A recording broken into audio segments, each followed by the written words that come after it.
未来洗联储还有 HDO 洗币会别人抢着来成为国家流通的货币。接下来被国家认可、主权认可、主权流通，甚至大的这招手地控制的金融集团流通，这是一定会发生的。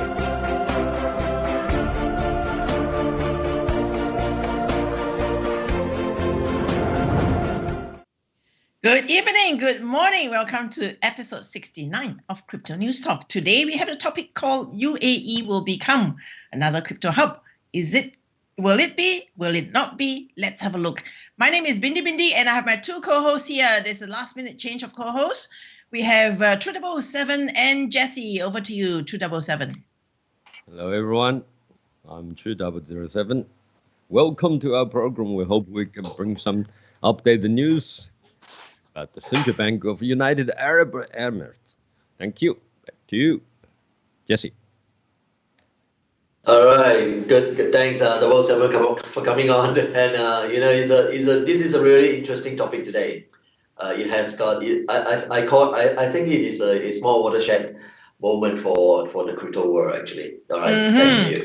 Everybody is vying to be the leader of crypto. Now, UAE Central Bank is going to penalize unlicensed virtual asset service providers. So last week we talked about the focus was on UK wanting to regulate on advertising by assets, crypto companies, and now you have UAE wanting to regulate on virtual asset providers. That's a lot of people. Now let's have a look at the next slide, which is we're going to introduce FATF. FATF is Financial Action Task Force. This is the gold standard for global standard for AML and FCFT. Now, whatever FATF says, it seems like it is going to hit home to all the countries, especially those people who are on the grey list. What is grey list? Let's have a look. Grey list. FATF's grey list is comprised of countries which are kind of like committed to address issues and within a certain period, but they are actually subjected to enhanced surveillance. Who are on the grey list? None other than UAE. Let's have a look at the next slide. We want to introduce this gentleman. He is the governor of Central Bank of UAE with many years in banking, financial services, as well as asset management investment. Next one, you have CBUAE, Central Bank of UAE. Central Bank is just like any other central bank. So it is with the UAE. They formulate monetary policy and is responsible for banking and insurance regulation. Next one, we have an acronym. This is a little bit hard, a little bit of a mouthful, and NAMLCFTC, very long. Basically, it's UAE National Anti-Money Laundering and Combating the Financing of Terrorism and Financing of Illegal Organizations Committee. Quite a mouthful. What it does is it leads the fight against money laundering, terrorist financing, and financing of illegal organizations by formulating policies and issuing regulations. Now that we have had a review of who the regulators are, let's launch into our first question here. Discussion number one. UAE Central Bank is going to penalize unlicensed virtual asset service providers. What does that tell you, 2007? Well, continue with what you said. Okay, when you read about the last one, MAMLCFTC, the United Arab National Anti-Money Laundering and Combating Financing of Terrorism and Financing of Illegal Organization Committee, this is very long, is the primary body for policy making and issuing regulations to combat the money laundering and the terrorism financing in the UAE. I just wonder, last time when we did the program a week ago, we're talking about the terrorism financing and the USA is accused of Hamas being used in terrorism financing. So what I think is that we end up like $6 billion or $60 billion some dollars over the last 5 or 6 years of financed to Hamas, okay, in Gaza. And that's largely come from United Nations, okay, come from United Nations and so on. Or does that mean really the central bank is going to be, since now Hamas is deemed to be a definitely terrorist organization, the United Nations will be part of the target of NAMLCFTC? Just question for everyone to think about it, okay? I'll just get back to you now. Back to your question. Yeah, Jesse, what are your thoughts? Yeah. Yes, well, so we have on one hand, the US trying to stop the growth of anything related to digital, cryptocurrency and digital, except for the CBDC, right? And then we have the up and coming. So this is really interesting because when you interspur with the geopolitics situation now in the Middle East, and why is UAE so keen? Why are they so keen to get off the grey list, the 50 shades of grey list? Now we know what the virtual asset service providers they are, right? They're wallet providers, custodians, brokerage services. Interesting, all right. And then of course, the be it the ATMs or kiosks that facilitate exchange of virtual assets for fiat currency or others, exchange between fiat currencies and virtual assets. So we are looking at a ecosystem actually. So how important is this? Now, then they said, which is the central bank of UAE, that they said this actually, they said the list includes a lack of regulatory license, red flags, right? Unrealistic promises. Whoa, that is encompassing. What is unrealistic promises? You do a check and it's like almost anything. Poor communication. My goodness, what constitute poor communications? Essentially, they are really keen to get off the list. To me, it is draconian because what is poor communications, right? And then it extends to civil and criminal penalties, right? Just not on the entities, which are enterprises, but it goes down to the individuals, which are the like the senior managers level, the exec level, the C-suite, not just the C-suite, the executives. So this is how much they want to be off. So henceforth, especially when the Excellency Khaled said that digital assets have become more accessible. So if reading between the line, I think they have gone beyond FOMO. They put their foot to the matter, and they really want to be. This is beyond a signal, all right, that they really want to be the hub, the global hub actually, because of this unique positioning, because of its currency, even the bridge from C5 to TradFi, banks and fiat currencies. All right, thanks. Now, UAE is also wanting to, of course, they are doing all this since the whole point is to remove itself from the FATF grey list. Flower, if we can have the next slide, please. Now, that grey list, is it that important? But UAE deems it to be very important. What is behind all this? 2007, what are your thoughts? Okay, to remove it from the fit for grey list, FATF, okay, fit for grey list. It is of course very important if UAE want to play a central role in the global economy. I mean, what is the grey list? The fate of it is the the G7 countries of the old industrial nations, which is still the most strongest industrial group, outweigh the BRICS and so on. So, and technology, population, civilization, and all aspects of development in a Western standard. So, if you are not going to be if you're not going to kick it off yourself from the gray list, what is the problem? The problem is that these 7 countries, Westerns, economy, they are not going to do business with you because then, in other words, you are not compliant into their standard of virtual asset and cryptocurrency whatsoever, the next generation of economy. So that's bad. So I think obviously the vision of United Arab Emirates, the leaders, we already heard from Miles Gore. Okay, I remember that they are probably one of our primary institutional investors for the Himalaya Exchange. I mean, if so, they have a great vision. Okay, you can see. So they want to be compliant to every major economy, including definitely, the grey list of the FATA. So to get rid of that is very important. I think to also showing they're so illegitimate, citizens of the world financial, cowboys.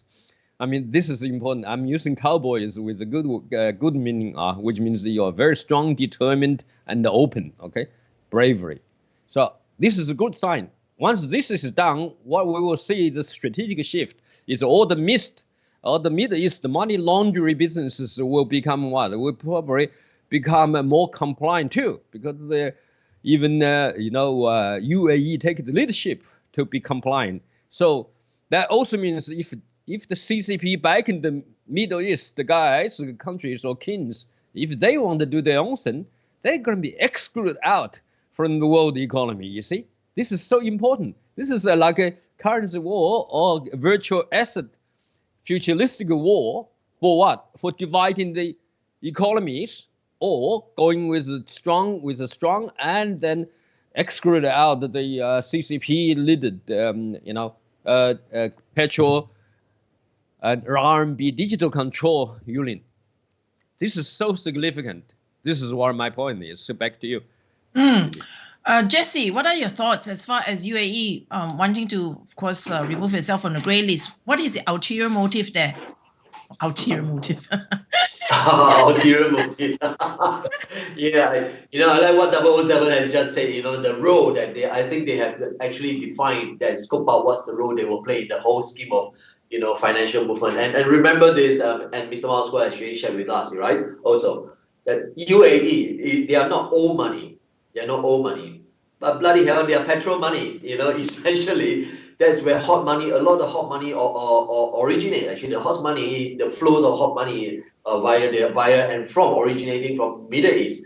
And then when they say this the FATF, right, that they have to address strategic deficiencies. Essentially, when you read between the lines, there's policy talk for, okay, you got to have some form of leverage and control that we can control you, because you must be subject to increased monitoring. Like UAE is rich enough, they go like, yeah, why do I want to be controlled and to be monitored? So for them to do that, there must have been, like you say, some horse trading going on, and then like what 007 has said, this is an intergovernment organization, right, by the G7. So which means once you look at the dirham currency trending line, it becomes interesting. Now they're backed, like you said, they're backed by something that all of the world needs, regardless of whatever green scam that we are talking about. Oil, right? Petroleum, actually. That detects that, it puts them on the world stage, and I think they have positioned themselves really well in the whole scheme of things, given that the recent developments of BRIC, the Belt and Roads initiative by CCP, and then for them to come up now to say, yep, they want to be the global hub, or they intend to be the global hub. Why not London?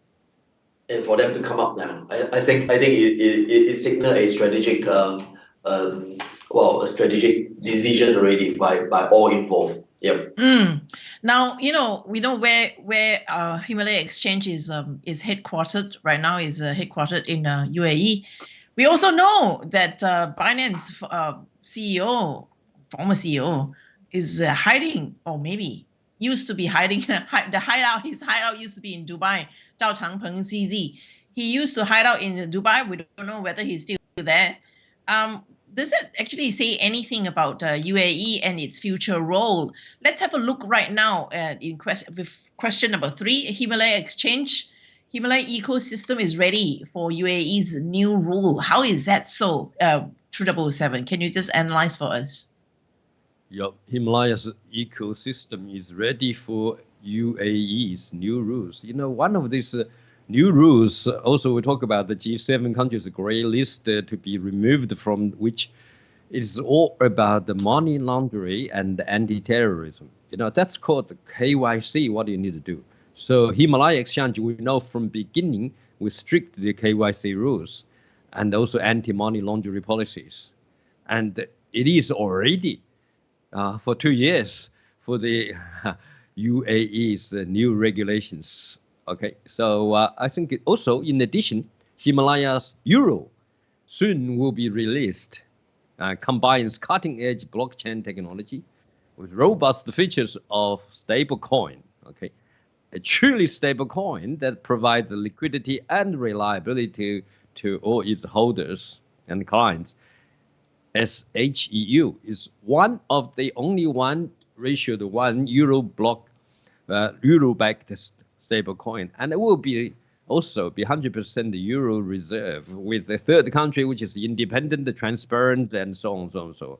So, and also Himalaya offers Himalaya Pay ecosystem in your palm and in your hands for convenience. And we also know that this has been used to G Fashion, so the colliding with the logo G Fashion, okay, all our favorites. And so this is already in the ecosystem of transactions. In other words, it's already pay, HPay. So all that together, we definitely already compliant from the beginning, from day one. And it is going to be continue compliant, and it's going to be broaden its services and also market once CCP is gone. Thank you. Yep. True Doubles. Jesse, what are your thoughts as far as Himalaya ecosystem is concerned? Yeah, for most people, there was a big discussion when Himalayan first came out, which was UX, right? The user experience, the interfacing, and it was damn difficult. You got to jump through hoops, hula hoops, and go through World War III just to pass the KYC. That's I think right. it took about what 3 to 4 weeks. 3 to 4 weeks. I was going like, and the key is frictionless. Everyone's talking. It has got to be frictionless.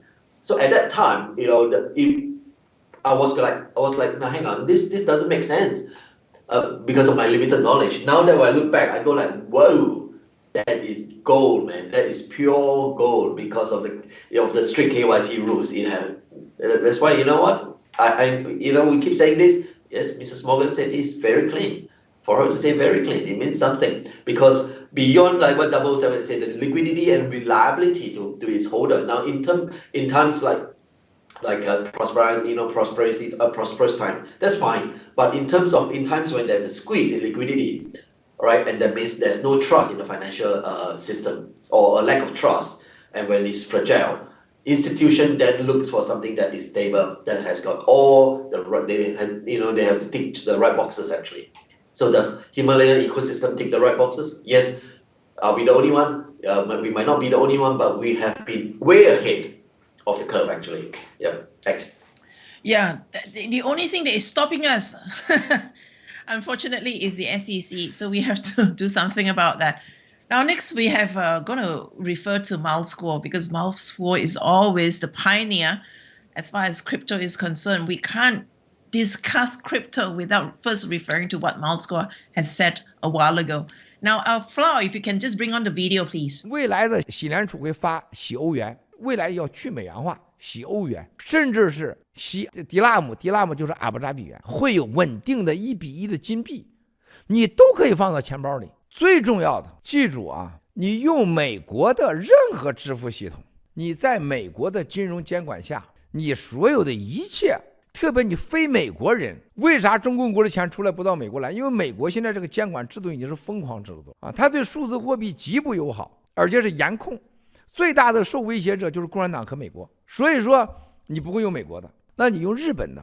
日本的文化、日本的税收、日本的文字，你玩得转吗？你玩不转。你然后就上欧洲的了，欧洲的所有的支付系统未来很有可能给你带来了一个税务和监管的麻烦。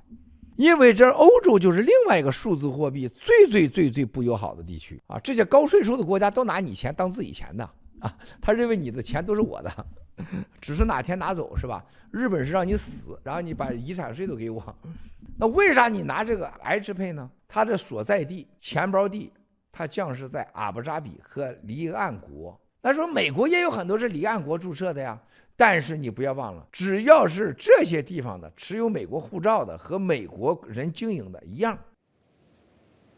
So first thing, US is not crypto friendly. Second, Europe is also not crypto friendly. Where else is crypto friendly? Over to you, 2007. Well, what's left is United Arabs. Okay, so we see what Miles Gore said very explicitly. That's on February 18th this year. Okay, so this is so important. The UAE's not only do that. I think been a oil country for so many decades exporting. They have probably reserved so many gold. So what they want to do, they want the gold coin back. So gold, pure gold together. So that's other platform never open big platform never have done that. Okay, so that stable coin is so stable, and also I think now when you have a look why this time they're talking about the to be removed from the gray list. Okay, from the FATA's gray list. This is so significant. You know what? They want the traditional money, to be able to traveling through transparently or traveling through, moving through without get sanctioned. So you must get ticked from the gray list. That means if whoever is, it's accepted and also compliant, certified in the AU's financial system of the virtual asset, so-called, or digital asset, or cryptocurrency, or Himalaya exchange, Himalaya Pay, Himalaya Coin, that is also automatically passed checklist of the FATF, these G7 countries. You know how significant is that? We have to go around for the Himalaya exchange to be compliant, accepted through this bridge.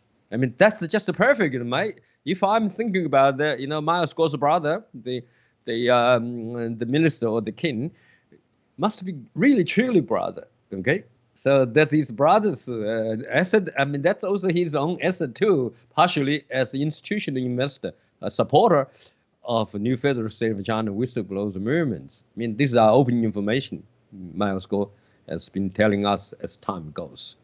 This is so great. The guys, all the H-coin holders, you should be very, very confident. And by April, the time is by April, before April next year, it's going to be all compliant. In other words, UAE's virtual system and our Himalayas ecosystem is parked, compliant already in the UAE. It's going to be also compliant into G7 countries. Who are they? Japanese, okay, United States, European, and UK.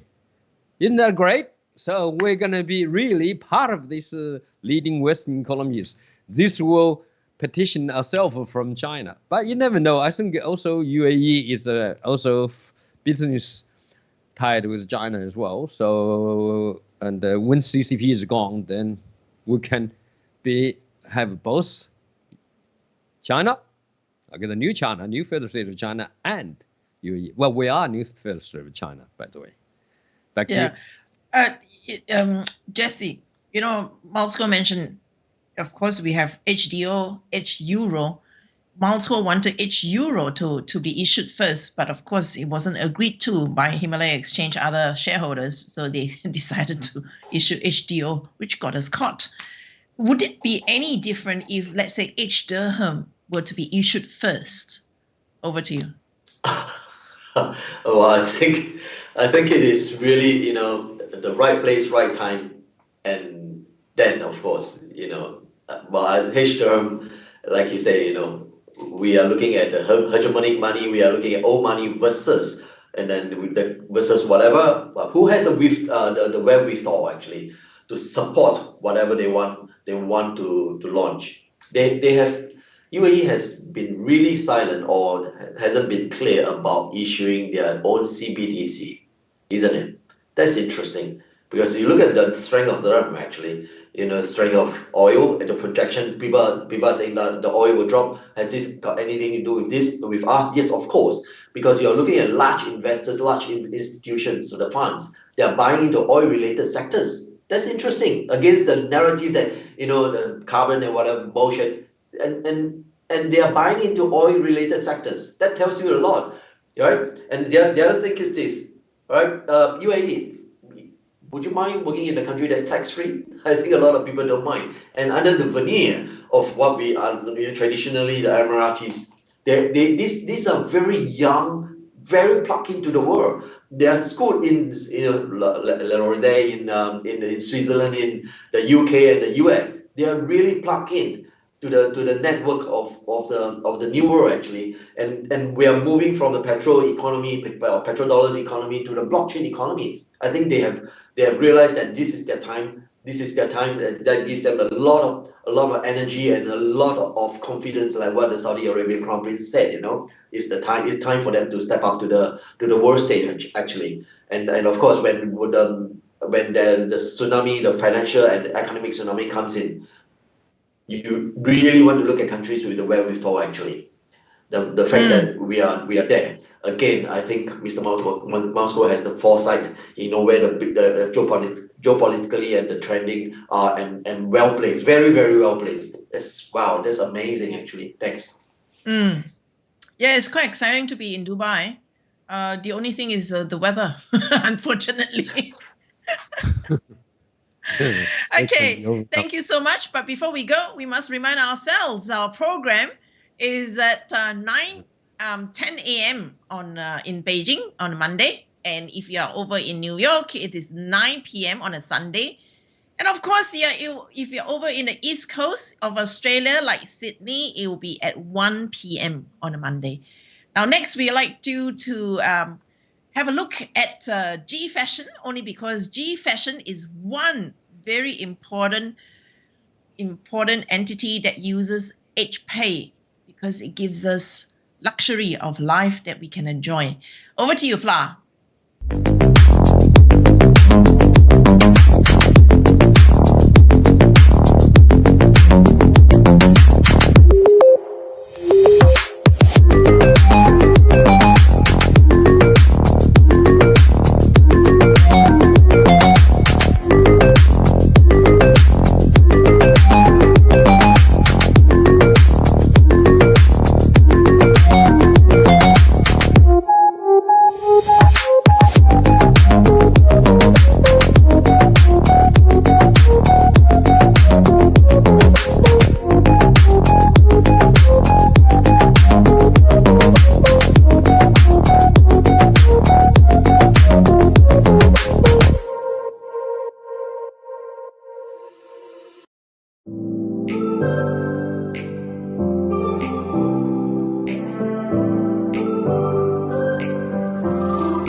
熟悉的字眼，却不知不觉离我越来越遥远。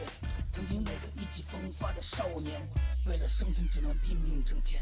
财富是他们画下的大饼，虚幻背后发现全都是陷阱。各种经济暴雷，房价崩得稀碎，抬起头前路一片漆黑。Welcome to the world, to the new world. Welcome to the world, yes, going to the moon. Welcome to the world, to the new world. Welcome to